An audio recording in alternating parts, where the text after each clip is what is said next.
અમદાવાદ બોપલ આમલી road પર hit and રનની ઘટના બનવા પામી હતી અને વધુ એક નબીરાએ પૂર ઝડપે અને ગફલત ભરી રીતે હંકારી 4 થી 5 રાહદારીઓને અડફેટે લીધા હતા, જે બાદ રોડ ઉપર અનેક વાહનોને પણ નુકસાન કરતા વાહન ચાલકો તેમજ રાહદારીઓ ગુસ્સે ભરાતા નબીરાને મેથી પાક ચખાડ્યો હતો। રવિવારે પણ હિટ એન્ડ રનની ઘટના સામે આવી। એસજી હાઈવે પર હાઈકોર્ટ ઓવરબ્રિજ પર સાયકલ સવાર મહિલા અને પુરુષને કાર ચાલકે અડફેટે લીધા છે અને પૂરપાટ ઝડપે આવતા કાર ચાલકે બંનેને ટક્કર મારી અને સ્થળ પરથી ફરાર થઈ ગયો હતો।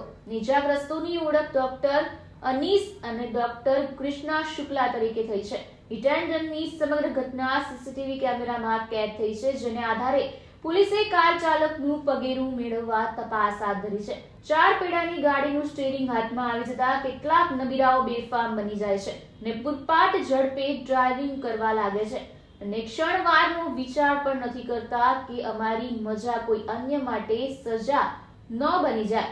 અમદાવાદ સહિત રાજ્યભરમાં બેફામ ડ્રાઇવિંગ કરનાર વાહન ચાલકોની કમી નથી ને તેવામાં એક્સિલેટર દબાવીને શખ્સો ગાડીની સ્પીડ તો વધારી દે છે, પણ બાદમાં કાર બેકાબુ થઈ જાય છે અને અકસ્માત જેવી દુર્ઘટના ઘટે છે, જેમાં અનેક નિર્દોષ લોકો ભોગ બને છે તો કેટલાક પોતાનો જીવ પણ ગુમાવે છે। અમદાવાદમાં ફરી એકવાર આવી જ ઘટના બની છે।